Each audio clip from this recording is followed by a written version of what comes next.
May tanong sa akin, pagkatapos mo mangutang dito sa bugok na ola, ay wala ka ng paramdam at mukhang wala kang balak magbayad ng utang mo. Kung sakaling itanggi mo itong pagkakautang mo dito, willing akong isend lahat ng details, information mo, even picture with valid ID.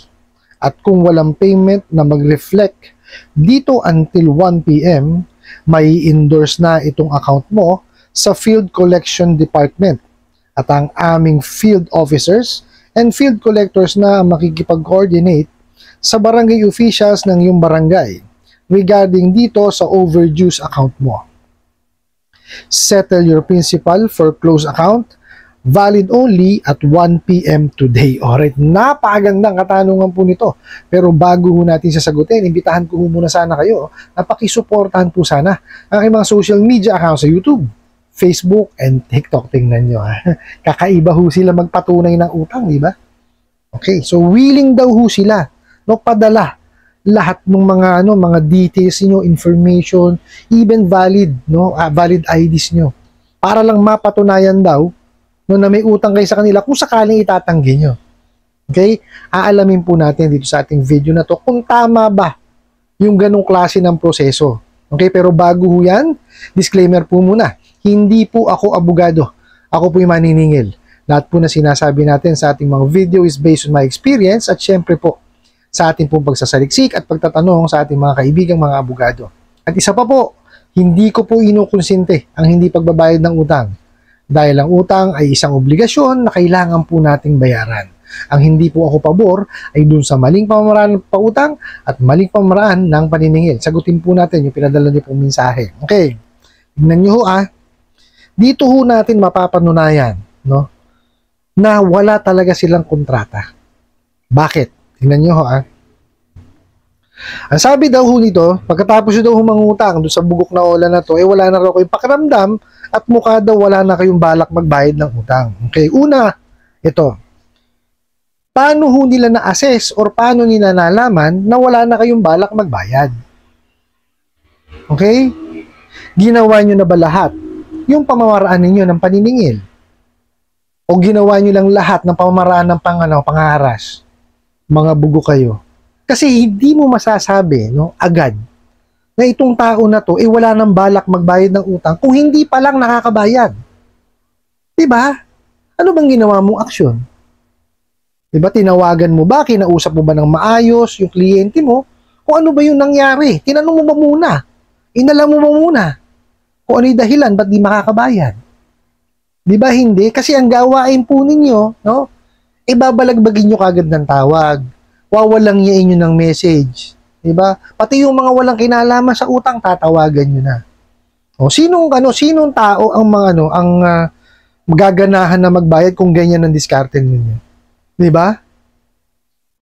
Mga siraulo kasi kayo maningil kuno Di ba?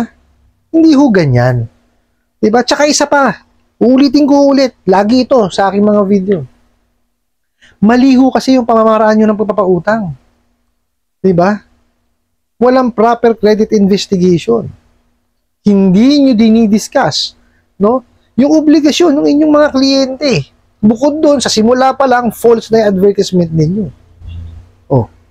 Tapos ngayon, patutunayan ko sa ating mga manonood na wala silang kontrata. Bakit?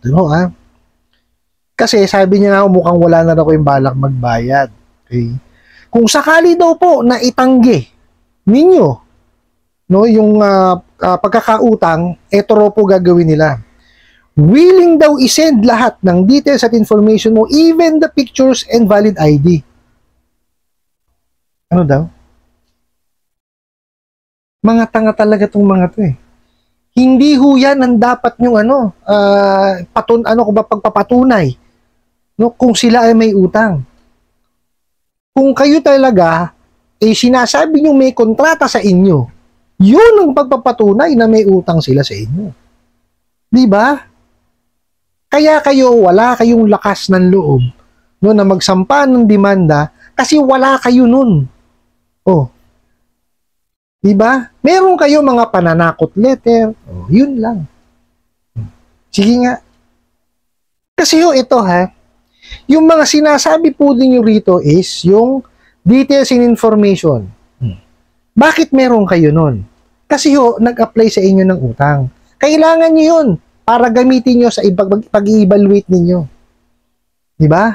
Hindi nyo kasi ginagawa evaluation, mga tanga kayo O kaya akala nyo, lahat ng information doon, gagawin nyo lang panakot doon sa mga kliyente nyo. Mali.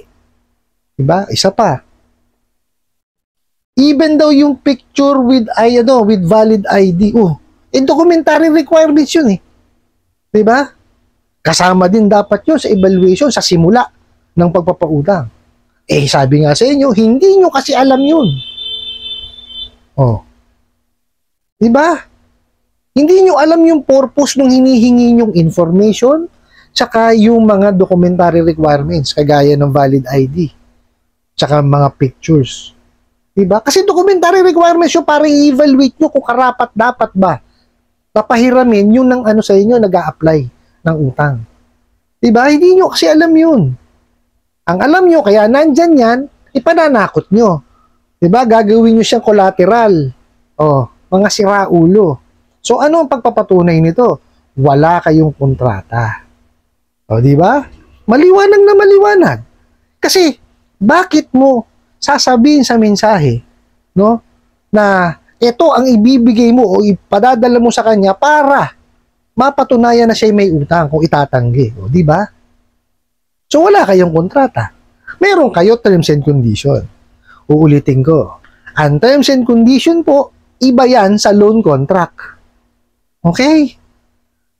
Yan ang mahirap sa inyo. Wala kayong proper training, kung saan lang kayo nadampot. Ayan. So, maliwanag po wala po silang loan contract. Although yes, makakapag-file pa rin po sila ng demanda kasi marami naman pong ways para mapatunayan na meron tayong utang sa kanila. Yung lang po yung pang pagdi-disburse po sa inyo pagpapatunay na yun. Kaya nga lang po, 'di ba? Napakalaki po kasi mali. Diba? Hindi tamang pagpapautang yan. Pag ikaw nagpautang, dapat yan meron kang kasulatan. Diba? Nasa konstitusyon nga natin yan Diba? Siraulo tong mga to. Kayo naglulubog sa sarili ninyo. Sa bagay kasi alam ninyo na hindi kayo makakapagsampa ng kaso sa mga kliyente ninyo kasi nga, number 1, mga abusado kayo maningil. Number 2, hindi nyo sinusunod yung mga batas na nakalatag na na kailangan nyo sundin. Number 3, false advertisement. Number 4, mali yung mga interest rate na ginagamit nyo. Abusado kayo. Hindi ba? So ngayon, shortcut nyo. Wala kayong credit investigation, hindi nyo dinidiscuss yung obligasyon, at wala kayong pinapipirmahang loan contract. Hindi ba? Puro kayo shortcut Akala tuloy, nung mga nanghihiram sa inyo, yun yung tamang pamamaraan ng pagpapautang, which is mali po. Hindi ho yan. Kasi may proseso ho yan. Sa pag-a-apply, manghihingi ng dokumento, magki-credit investigate, magbe-verify, i-evaluate, pagka umubra, magdi-discuss, tapos pirmahan tayong kontrata. Ganun dapat. Kaya maraming hindi nangungutang sa mga bangko, sa mga lending financing, kasi po, mahaba daw, matagal. Lalo sa bangko, matagal talaga. Bakit? Diba? Kasi ini-evaluate po yan. Inaalam po ng bangko kung handa na kayo dun sa obligasyon na kakaharapin po ninyo. Kasi manghihiram kayo ng pera Di po ba? Hindi basta-basta yun. Diba? Hindi porkit na nangangailangan kayo ng pera o manghihiram, bibigyan kayo, hindi ganon. May evaluate. Kayo lang po ang kumbaga, iniisip ng mga kumpanyang pautangan na talagang legitimate na nagpuproseso ng utang. Hindi ko kagaya ng mga bugo katapusadong online lending apps, may ID lang, merong e-wallet, padadala ka na ng pera. Di ba? So, paano ngayon nangyayari, di ba? Sino ho ngayon ang nagsasuffer? Tayo po na nakahiram Kasi hindi proper, hindi tama yung pamamaraan ng papakutang. Yun yung sinasabi ko sa inyo. Di po ba? So ngayon, dito po, may sinasabi pa to. Pag 1 PM daw po, hindi pa nakabagbayad, i-endorso na raw sa field. Talaga lang. Tapos pupuntahan daw kayo ng field officer and field collector, pinaghiwalay pa no? Parehas lang naman yun. Para sila na raw po makikipag-coordinate sa barangay. Official sa barangay po ninyo. Hindi naman na kayo papansinin dahil nga meron na tayong Supreme Court Administrative Memorandum 13-93. Okay, ulit-ulitin ko yan. Pagka po juridical entity, meaning kumpanya, organisasyon, diba? Hindi na yan tatangkilingin sa barangay dahil may kakayanan po yung malaking kumpanya or organisasyon na maghabla. Kailangan lang po is masunod muna o ma-exhaust muna lahat yung pamamaraan ng paniningil. Hindi yung pamamaraan ng pangaharas. Mga tanga kayo. Baka hindi yan Hindi ka usapin sa barangay yung mga sinasabi ng field officer Tsaka bakit sa barangay pupunta? Dumiretso kayo sa bahay. Nasa inyo yung address Diba? Kayo kasi hilig yung pinananapot yung pagpapapunta ng ng field sa bahay.